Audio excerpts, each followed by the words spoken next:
Awning history. Awnings were first used by the ancient Egyptian and Syrian civilizations. They are described as woven mats that shaded market stalls and homes.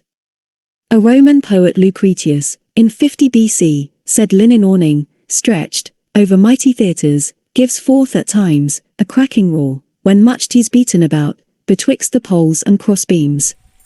Among the most significant awnings in the ancient world was the velarium, the massive complex of retractable shade structures that could be deployed above the seating areas of the Roman Colosseum.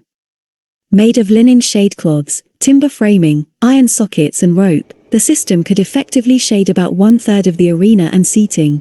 Another third could be shaded by the high surrounding walls, providing a majority of seats some shade on a blinding afternoon.